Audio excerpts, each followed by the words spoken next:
Test is in 4 parts: Part 1, Part 2, Part 3, and Part 4. Now look at Part 1. Part 1. You will hear a woman being interviewed by a market researcher in a health club about her membership of the club. First, you have some time to look at questions 1 to 5.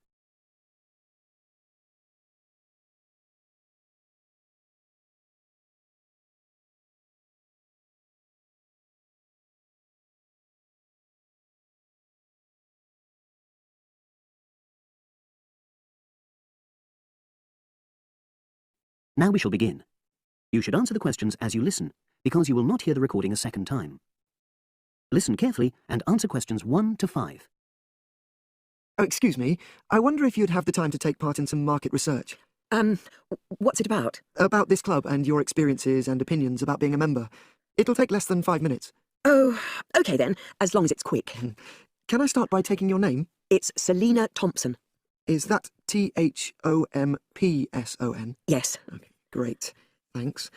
And what do you do for a living? Well, I'm an accountant, but I'm between jobs at the moment. I understand, but that's the job I'll put down on the form. And would you mind my asking which age group you fall into? Below 30, 31 to 50, and above? Over 50, I think we can safely say. Great, thanks. And which type of membership do you have? Sorry, I'm not sure what you mean. Do you mean how long? No, is it a single-person membership? Oh, right, no, it's a family membership. Thanks. And how long have you been a member? Ooh, let me see. I was certainly here 5 years ago, and it was probably 2 to 3 years more than that. Shall I put down 8? Oh, I remember now. It's 9, definitely. Sorry. No problem. I've got that. And the last question in this first part is, what brought you to the club? Sorry? How did you find out about the club? Did you see any ads? Well, I did actually, but I have to say I wasn't really attracted to the club because of that. It was through word of mouth. So you were recommended by a friend? Actually, my doctor. I'd been suffering from high blood pressure, and he said the club was very supportive of people with that condition, so I signed up. Great, thanks. Before you hear the rest of the conversation, you have some time to look at questions 6 to 10.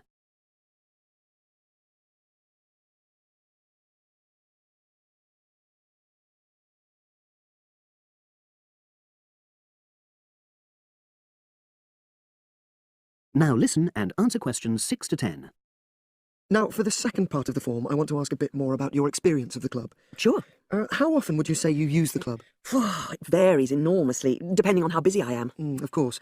But on average, per month? I'd say it averages out at twice a week. OK, so 8 on average. Yeah, and 4 of those are aqua aerobics classes. That leads me to the next question. Would you say the swimming pool is the facility you make most use of? Fair to say that, yep. Right, thanks. And are there any facilities you don't use? One area I realise I've never used is the tennis courts, and there's one simple reason for that. You don't play tennis? Actually, I'm not bad at it. Oh. It's that I'm not happy having to pay extra for that privilege. Oh, right. I've made a note of that. Thanks. Now, in the last section, are there any suggestions or recommendations you have for improvements to the club? Only about health and fitness? Anything at all? Well, I'd like to see more social events. It isn't just a question of getting together for games or classes, but other things, you know. Yeah, sure. And another thing that I was thinking when I had my yoga class in the gym last night, we were all sweltering in the heat, was that I think they should put in, well, you know... air conditioning. That's exactly what I mean. The rooms are really light and well designed, but they do need proper installations. Sure. Well, I've made a note of that. Good. So, is there anything else you'd like to suggest? About quality of service, for example? Oh, everyone's very nice here. They couldn't be more friendly and helpful. Oh, but I tell you what, it's a shame the restaurant isn't open in the evening on Saturday, and Sunday as well, for that matter. So, the club should... Open it later on those days. OK, well, thank you very much. That's all the questions I have.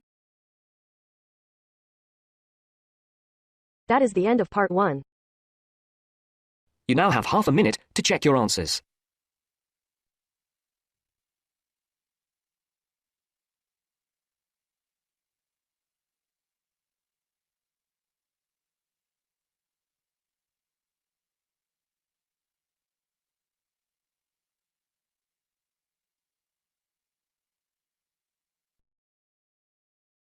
Now turns to Part 2.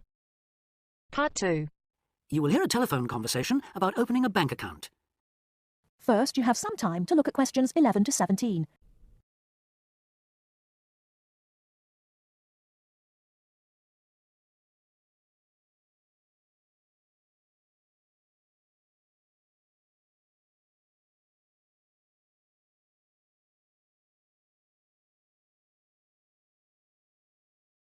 Now, listen carefully and answer questions 11 to 17. Expats Helpline, Terry Davies here. What can I do for you? Hello, Terry. I've been in this country for a while, and I've just been offered a job in the city, so I think I'm going to need to open a bank account. I haven't had one before, so I'm wondering what papers I need.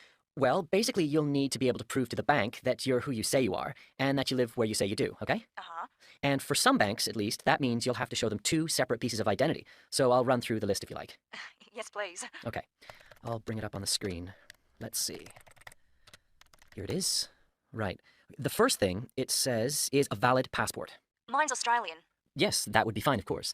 The next one is a driving license, and again, one from your country would be okay. Then that's followed by birth certificate. Oh, hang on, that's only if you're under 18. Which I'm not.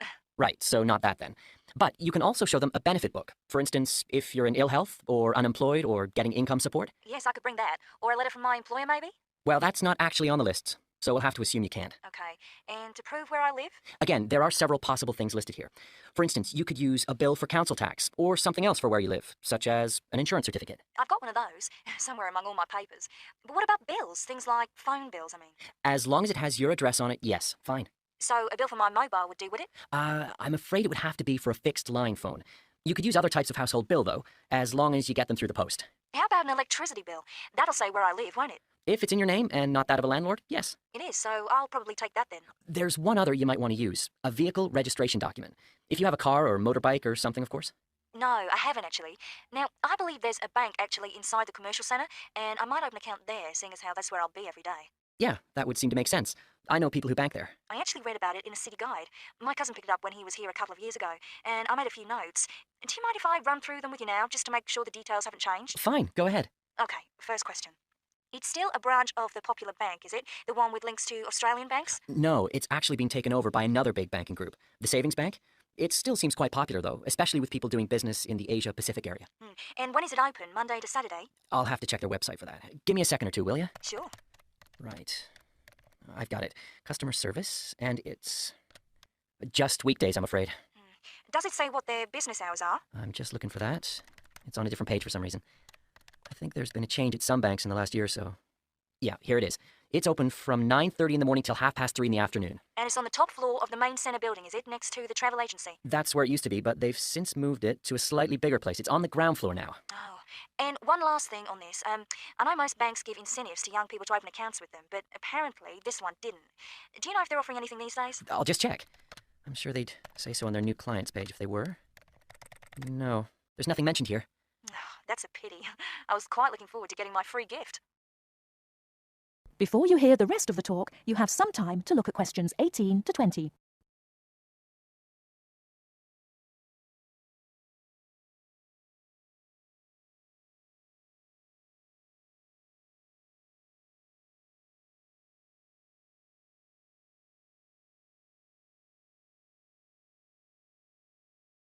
Now listen and answer questions 18 to 20. There are plenty of other banks within walking distance, you know. It may be worth shopping around to see what they've got to offer. Longer opening hours, including Saturdays, perhaps less crowded. Can you tell me how to get to a couple of them? I know where the commercial centre is, so that's probably my best starting place. Sure. For the Royal Bank, you need to turn left when you leave the centre, go along Market Street past the post office, and turn left up Bridge Street past the Shaw Theatre. Then you take the first right, you'll see an internet cafe on the other side, and the Royal is just a bit further along on the right, directly opposite the Park Hotel. Okay, I've got that. What about the Northern Bank? For that one, you turn right as you come out of the centre and go along Market Street until you come to the junction with West Street. There you turn right again and carry on up as far as the next junction where you take a left. You'll see the bank from there. It's the third building on the right. Fine. And the last one, the National Bank? You can go either way from the centre, really. Up West Street or Bridge Street and then along past City Hall. The bank is on the other side of the road, right next to the tourist office. You can't miss it. Great. Thanks a lot for your help. Anytime. Bye. Bye. That is the end of part 2. You now have half a minute to check your answers.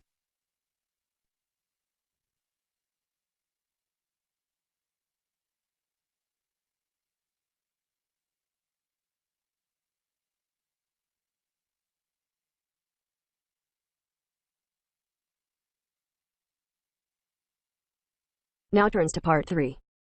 Part 3. You will hear 2 engineering students, a woman in her 6th year called Linda and a man in his 5th year called Matthew, discussing the benefits of student work placements. Before you listen, you have some time to look at questions 21 to 26.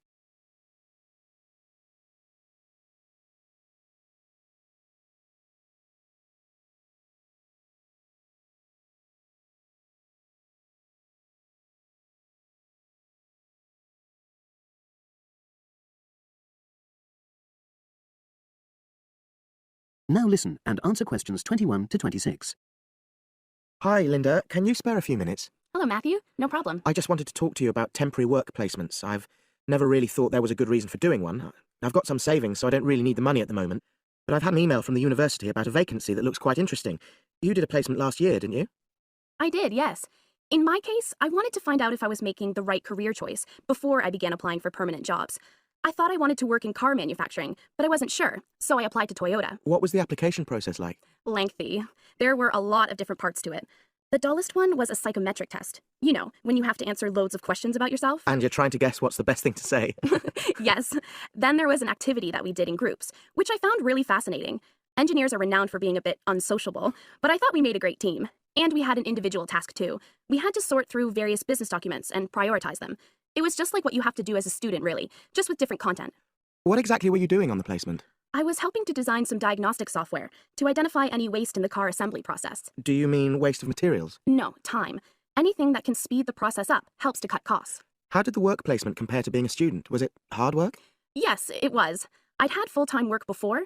I've done various unskilled jobs during university holidays, and some of those involve long hours. So I thought I'd find it easy. I was wrong, though. I think when you're on placement, you're always trying to prove yourself. So you push yourself hard to succeed? Yes. But I got a lot of support from my employers. They were always helpful. And then, at the end of the placement, I was given formal feedback. Do you mean on your engineering ability? Well, no. I didn't really need that because we had team meetings every other day. And so I had the chance to discuss technical issues and ask about anything that wasn't clear. The evaluation was about general workplace things, like organizational ability, initiative, that sort of thing. I get the impression you think you benefited from the placement. Well, the best thing is that they've offered me a job for next year. Depending on my exam results, of course, but still. A permanent one? Yes. But apart from that, I learned so much. The industrial environment was much more demanding than the academic one, so my general skills improved, like time management, meeting deadlines. And on the technical side, I learned new software packages, like MS Project. Well, I think you've convinced me that work placements are worthwhile, but while you're here, can you give me advice on something else? Before you hear the rest of the conversation, you have some time to look at questions 27 to 30.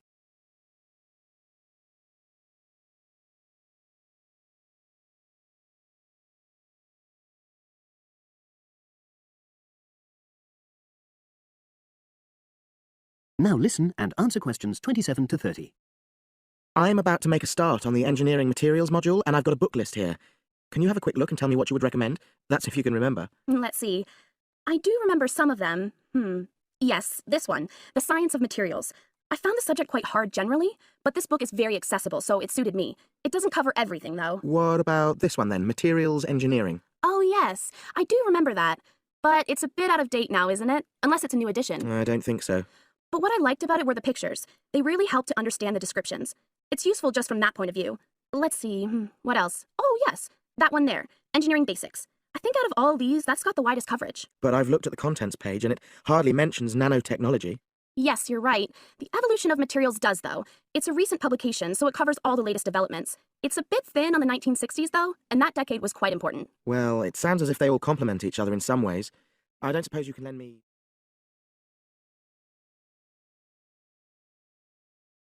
That is the end of part 3. You now have half a minute to check your answers.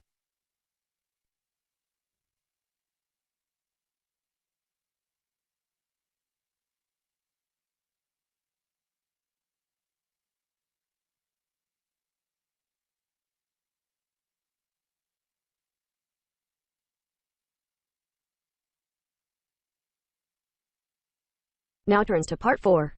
Part 4. You will hear a talk on bullying in the workplace, given by a university lecturer to a group of students. First, you have some time to look at questions 31 to 40.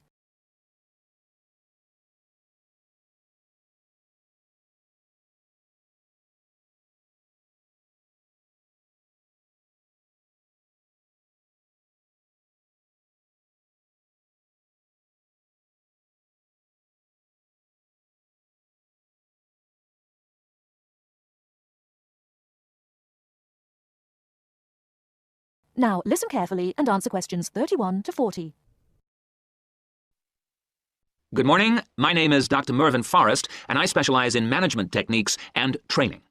I've been invited here today to talk to you about the cost to the economy of bad management. And what I would like to dwell on first is an area that has recently been exercising everyone, and that is coercion in the workplace, or, to put it more simply, bullying. It has been estimated that bullying at work costs the British economy up to £4 billion a year in lost working time and in legal fees. And with the problem apparently on the increase, it is time that managers took on board what is happening. I would like to think that what is perceived as bullying is nothing more than lack of experience, insecurity, or lack of awareness on the part of managers, and not a conscious effort to attack someone, but that is perhaps a case of my being naive or over-hopeful. Before we break up into groups to look at the first task on the handout you've got, I'd like to give you a start with some of the main bullying methods that have been identified so far. Basically, what I'm going to do here is to give you examples of 1 or 2 points. Can you all read the OHP clearly? Yes? Right, off we go. The first item on the list is giving people tasks which managers themselves cannot do and which are therefore impossible to achieve. This is, in fact, a very common strategy used by managers to manage their subordinates. It gives certain people a false sense of security as they watch others failing while they try to achieve the goals set. Another simple bullying technique is constantly moving the goalposts, especially when one's employees are in the middle of a task. This is not bad management, it is just plain stupid. All targets and goals set should be easily achieved within a realistic timescale. Sending memos to someone else criticizing the performance of a task where the individual has no way of replying is another common technique, especially when the manager concerned does not reply or makes it impossible for subordinates to contact him or her by not answering the telephone or not replying to emails. This is not the style of a sound manager, but rather the antics of someone with emotional problems. If you behave like that, don't expect your staff to respect you. And now, the technological bully. It is interesting how all tools designed to help can be turned into dangerous weapons. The urgent email bully is fast becoming a problem in the office. Employees turn on their computers to be faced with a string of badly worded emails, making instant and often unrealistic demands, which reveal the hysteria mode of management. Have you ever felt a sense of dread before looking at your email, even your personal messages? All companies should develop a company strategy whereby there is an email code of practice, with offensive messages being forwarded to a designated person for appropriate action. I would now like you to break up into groups and brainstorm other bullying techniques which you think you may have experienced, and perhaps, if you're honest, which you have been party to. I can think of at least 9 more bullying strategies.